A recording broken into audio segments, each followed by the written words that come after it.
শিক্ষার্থী বন্ধুরা, এবারে আমরা আরেকটি তালিকা পদ্ধতি প্রকাশ করব। দেখুন, এই তালিকা পদ্ধতিটি হচ্ছে কেমন, শর্ততে সমান চিহ্ন থাকবে। তাহলে প্রথমেই আমরা দেখেছিলাম যে শর্ততে বিভিন্ন ধরনের সংখ্যার কথা বলা আছে, মৌলিক সংখ্যা, যৌগিক সংখ্যা অথবা গুণিতক, গুণনীয়ক, এই ধরনের রিলেটেড কিছু সংখ্যা ছিল।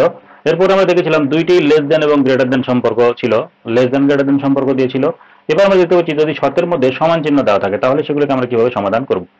তো সেক্ষেত্রে আমরা তালিকা পদ্ধতি প্রকাশ করার জন্য যে পদ্ধতি অনুসরণ করব, এখানে শর্তের মধ্যে যে সমান চিহ্ন মানে এটা একটি সমীকরণ, এটা একটি সমীকরণ। এই সমীকরণের সমাধান যত, এই সেটের উপাদানগুলো তত হবে। তার মানে কি, আমি এটাকে যদি এভাবে বলতে চাই যে এই সেটের উপাদানগুলো, মানে এটা একটি একটি সেট, পি সেটের উপাদানগুলো হচ্ছে এক্স এবং এক্স গুলো নেওয়া হবে স্বাভাবিক সংখ্যা থেকে। তাহলে স্বাভাবিক সংখ্যা থেকে আমরা তাদেরকে বাছাই করে নিয়ে আসবো। কারা তারা? যাদেরকে বর্গ করে তার সাথে সেই সংখ্যাটিকে যোগ করে এবং সেখান থেকে 72 বাদ দিলে তার মান শূন্য হয়, তারা। তো এই যে ওই সংখ্যাটিকে বর্গ করে তার সাথে ওই সংখ্যাটি যোগ করে সেখান থেকে 72 বাদ দিলে শূন্য হয়, কারণ ওইটা একটা সমীকরণ। ওই সমীকরণটিকে আমরা যদি সমাধান করে এক্স এর ভ্যালুটা বের করতে পারি তাহলে ওই ভ্যালুটাই হবে সেই ভ্যালু। তাহলে এখানে যে সমীকরণটি আমাদের দেওয়া আছে এই সমীকরণটিকে আমরা সমাধান করব। তাহলে প্রথমে আমরা লিখব যে এখানে এখানে আমাদের যে শর্তটি দেওয়া আছে সেটা হচ্ছে যে x square plus minus 72 equals to 0। তাহলে এটা সমাধান যদি আমরা করি তাহলে এটাকে সমাধান করলে আমরা এক্স এর ভ্যালুটা পাবো। কিভাবে সমাধান করব? এখানে প্রথমেই আমরা এখান থেকে মিডল টার্মের মাধ্যমে এটাকে উৎপাদকে বিশ্লেষণ করব, কারণ এই পাশে যদি আমরা গুণ আকারে প্রকাশ করি তাহলে এটি কয়টি সংখ্যার গুণফল শূন্য হবে। যতগুলো সংখ্যার গুণফল শূন্য হবে আমরা সেখান থেকে কিন্তু ভ্যালুটা বের করতে পারি, অথবা অন্য যে কোনো উপায়েও বের করতে পারি। যেহেতু এটা একটি দ্বিঘাত সমীকরণ, মানে এটার ঘাত কয়টি? এটার ঘাত হচ্ছে 2, এটার ঘাত হচ্ছে 1। তাহলে সর্বোচ্চ ঘাতের যে পদটি থাকে সেটাকে কিন্তু সেই মাত্রার সমীকরণ বলা হয়। তাহলে এটা 2 মাত্রার সমীকরণের পদ। এবং দ্বিমাত্রিক যে সমীকরণগুলো থাকে সেগুলোকে আমরা বিভিন্নভাবে সমাধান করতে পারি। তার মধ্যে সবচেয়ে সহজজনক উপায়টা হচ্ছে কি, মিডল টার্ম। মিডল টার্মের মাধ্যমে আমরা করতে পারি। এটাকে আমরা সূত্রের মাধ্যমেও কিন্তু করতে পারতাম, বর্গের সূত্রের মাধ্যমে, যদি সেটা সুবিধাজনক হয়। তো আমরা দেখতে পাচ্ছি যে এখানে প্রথমকার পদটি পূর্ণবর্গ, কিন্তু শেষের পদটি কিন্তু পূর্ণবর্গ নয়। তাহলে পূর্ণবর্গ হলে সেক্ষেত্রে কিন্তু আমরা এটাকে সেভাবেই সমাধান করার চেষ্টা করতে পারতাম। তো বন্ধুরা, আমাদের কাছে এটা এখন সবচেয়ে সহজ বা সুবিধাজনক উপায়টা মনে হচ্ছে যে মিডল টার্মের মাধ্যমে, অর্থাৎ মধ্যপদকে ভেঙে। তাহলে মধ্যপদকে আমরা কিভাবে ভাঙবো? আমরা মধ্যপদ ভাঙার নিয়মটা জানি যে সবচেয়ে বড় যে পদটি থাকে তার সাংখ্য সহগ কি করি, ধ্রুবক পদ দ্বারা গুণ করে নিই। তাহলে এখানে সাংখ্য সহগ হিসেবে কত আছে? 1 আছে। সো 1 দ্বারা 72 কে গুণ করলে আমরা পাচ্ছি 72। তার মানে এই 72 কে আমরা এমনভাবে ভাঙবো বা 72 এর গুণনীয়ক এমন কিছু বের করব যাতে যে দুইটি গুণনীয়ক বের করব সেই দুইটি গুণনীয়ককে যোগ বা বিয়োগ করে মাঝখানের পদের সাংখ্য সহগ পাওয়া যায়। সো বন্ধুরা, 72 2 দ্বারা ভাগ করব, তাহলে 36 × 72। আবার 2 দ্বারা দিলে আমরা পাবো 18, আবার 2 দ্বারা দিলে আমরা পাবো 9, আবার এবার আমরা 3 দ্বারা দিলে পাবো 3 3 9। সো আমরা ভ্যালু মানে সংখ্যাগুলো পেয়েছি 2 2 3 3, 2 2 2 এবং 3 3। তাহলে এখান থেকে এমন দুটি সংখ্যা চয়েস করব যাতে আমাদের মাঝখানে 1 আসে। তো দেখুন, আমরা যদি একটি 2 নিই এবং একটি 3 নিই তাহলে 3 2 11, আর এদিকেও থাকবে 6। সো আমরা যদি 2 এর সাথে আরেকটা 2 নিই তাহলে 2 2 4, এবং 4 এর সাথে 2 গুণ করি, 4 2 8, আবার 3 3 9। তাহলে 8 এবং 9 পাচ্ছি। সো আমরা এখান থেকে বের করতে পারছি 8 9 72। 8 এবং 9 এর মধ্যে যোগ বিয়োগ করলে কিন্তু আমরা 1 পেতে পারি, বিয়োগ করে 1 পেতে পারি। সো আমরা এখানে লিখব এক্স স্কোয়ার প্লাস, এখানে কিন্তু মাইনাস 72 থাকবে। সো আমরা দেখতে পাচ্ছি 8 গুণন 9 মানে 72, এবং 8 এবং 9 এর মধ্যে আমরা এমন সম্পর্ক স্থাপন করব যাতে আমাদের এখানে কি হয়, প্লাস কোনো সংখ্যা নাই মানে 1 আছে। তাহলে প্লাস 1 কিভাবে পাবো? দেখুন, আমরা কিন্তু 9 এর সামনে যদি প্লাস দিই তাহলে এখানে প্লাস পাবো। যেহেতু 9 এবং 8 কে বিয়োগ করতে হবে তাহলে একটা সামনে প্লাস দিলে আর একটা সামনে কি দিতে হবে, বিয়োগ চিহ্ন দিতে হবে। কারণ আমরা জানি প্লাসে মাইনাসে মাইনাস হয় মানে বিয়োগ হয়, অর্থাৎ বিয়োগ করতে গেলে দুইটি সংখ্যার মধ্যে একটিতে প্লাস হলে আরেকটিতে মাইনাস হতে হবে। আর যদি দুটাতেই সমজাতীয় চিহ্ন হয় অর্থাৎ প্লাস হয় তাহলে দুটি যোগ হবে। আবার দুটির সামনে যদি বিয়োগ চিহ্ন হয় সেই দুটিও কিন্তু যোগ হয়। সো যেহেতু 9 এবং 8 এর মধ্যে বিয়োগ করে 1 আনা প্রয়োজন, সেহেতু আমরা কি করব, হয় 8 এর সামনে প্লাস দিলে 9 এর সামনে মাইনাস হবে, আর 9 এর সামনে প্লাস দিলে 8 এর সামনে মাইনাস হবে। এখন আমরা দেখব যে কোন চিহ্নটি আমাদের কোনটার জন্য উপযুক্ত।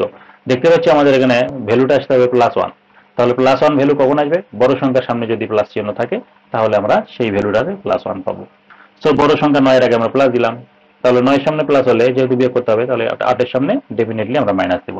সো বন্ধুরা, আমরা -8 +9 ও লিখতে পারি, আবার +9 -8 ও লিখতে পারি, অ্যাজ ইউ উইশ, যেটা খুশি সেটা লেখা যায়। সো আমরা এখানে লিখলাম +9x মাইনাস 8x। ভ্যালুটা হচ্ছে যে আমাদের প্লাস এক্স ছিল, মানে প্লাস 1x, সবার সাথে একটা করে এক্স দিলাম। তার মানে এই যে প্লাস এক্সটা ভেঙে কি হয়ে গেল, দুই ভাগে ভাগ হয়ে গেল। একটা হচ্ছে মাইনাস 8x আর একটা হচ্ছে প্লাস 9x, অথবা প্লাস 9x আর মাইনাস 8x। সো 9x টা x থেকে একটা x বাদ দিলে প্লাস x হয়। যাই হোক বন্ধুরা, এই বিষয়গুলো আমরা সবাই জানি, তারপরে একটু আলোকপাত করলাম। এখন আমরা কি করব, যে এখানে আমরা যদি এক্সটাকে কমন নেই, দেখুন এখানে দুইটার মধ্যে কমন নেব, দুইটার মধ্যেও আমরা কমন নেব। সো দুইটির মধ্যে কি কমন যাচ্ছে, দুইটার মধ্যেই কি আছে, এমন জিনিস আছে যেটা দুইটার মধ্যে দেখা যাচ্ছে, সেটা হচ্ছে দুইটার মধ্যে একটা করে এক্স আছে।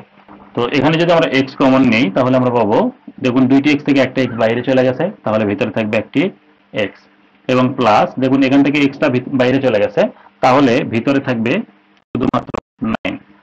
তো এখন এখানে যদি এক্স প্লাস 9 আসে, তাহলে ডেফিনেটলি পরবর্তীতে যে ব্র্যাকেটটা আমরা ব্যবহার করব বা পরবর্তীতে যে পদ পাবো, সেখানে কিন্তু এই এক্স প্লাস 9ই আসবে। এখন এক্স প্লাস 9 আসবে তা তো বটেই, আমাদের কিন্তু 8x করার লেখার কথা ছিল, আমরা কি করলাম, ব্র্যাকেটের মধ্যে x লিখে দিলাম। তাহলে আমার এই x এর সাথে কি ছিল, 8 ছিল, তাহলে 8টাকে আমরা ব্র্যাকেটের বাইরে লিখব, মাইনাসটা দিয়ে। এখন দেখুন গুণ করে যে 8 এবং x গুণ করলে 8x প্লাস মাইনাসে মাইনাস 8 নং 72। সো আমাদের এখানে কিন্তু এটা কমপ্লিট হয়ে গেল। এখন আমরা দেখতে পাচ্ছি এখানে দুই পদ, এটা একটা পদ, এটা একটা পদ। এই দুই পদের মধ্যে আমরা x প্লাস 9টাকে যদি কমন হিসেবে লিখি, তাহলে x plus 9 x plus 9 x plus 9 common গেছে, থাকবে কি x এবং মাইনাস 8। সো এটা আমরা আর একটা ব্র্যাকেট দিয়ে দেবো। এখন দেখুন আমরা বলছি যে x প্লাস 9 এবং x মাইনাস 8 এর গুণফল শূন্য, দ্যাট ইজ হাতি এবং ঘোড়ার গুণফল যদি শূন্য হয়, তাহলে হয় হাতিকে শূন্য হতে হবে, না হলে ঘোড়াকে শূন্য হতে হবে। সো বন্ধুরা, আমরা বলতে পারি যে যদি x প্লাস 9 এর মান শূন্য হতে পারে, অথবা x মাইনাস 8 এর মান শূন্য হতে পারে, কারণ দুটি সংখ্যার গুণফল শূন্য হলে যে কোনো একটিকে শূন্য হতে হবে। সো আমরা বলতে পারি x প্লাস 9 এর ভ্যালু শূন্য হতে পারে, অথবা x মাইনাস 8 এর ভ্যালু শূন্য হতে পারে। তো এখানে আমরা পাচ্ছি যে x ইকুয়ালস টু কি হচ্ছে, প্লাস 9 মানে হচ্ছে মাইনাস 9, আর এখানে আমরা পাচ্ছি x ইকুয়ালস টু মাইনাস 8 মানে হচ্ছে প্লাস 8। তো দেখুন বন্ধুরা, x এর ভ্যালুটা আমরা মাইনাস 9ও পেয়েছি, প্লাস 8ও পেয়েছি, যেহেতু বলা হয়েছিল x গুলো স্বাভাবিক সংখ্যা থেকে আসবে। আর আমরা জানি স্বাভাবিক সংখ্যার মধ্যে ঋণাত্মক সংখ্যার কোনো অস্তিত্ব নেই, তাহলে x এর ভ্যালুটা কিন্তু এখানে ঋণাত্মক আসছে। সো এই ঋণাত্মক সংখ্যা কিন্তু এখানে গ্রহণযোগ্য হবে না, তাহলে আমরা বলবো যে গ্রহণযোগ্য নয়। এবং আমরা দেখতে পাচ্ছি 8 যে সংখ্যাটি আছে সেটা কিন্তু ধনাত্মক সংখ্যা, এবং ধনাত্মক সংখ্যা কিন্তু স্বাভাবিক সংখ্যার মধ্যেকারী সংখ্যা। সো এই ভ্যালুটা কিন্তু গ্রহণযোগ্য। তো বন্ধুরা, এখানে আমরা লিখবো শর্তানুসারে গ্রহণযোগ্য মান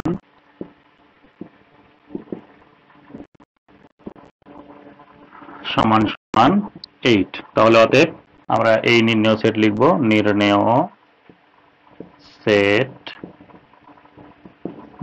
সেট p সমান সমান সেকেন্ড ব্র্যাকেট দিয়ে আমরা সেটটাকে উল্লেখ করব 8, শুধুমাত্র একটি উপাদান দিয়েই এই সেটটি আমাদের হবে। সো বন্ধুরা, হয়ে গেল আমাদের এই তালিকা পদ্ধতি। এখন আশা করি এই বিষয়টি পরিষ্কারভাবে আপনাদের আয়ত্তে এসেছে। তাহলে বন্ধুরা, স্ক্রিনে দেখানো যে প্রশ্নটি আছে সেই প্রশ্নটির সমাধানটা এখনই করে ফেলুন এবং কমেন্ট বক্সে এর উত্তরটি জানিয়ে দিন। ধন্যবাদ সবাইকে। আসসালামু আলাইকুম।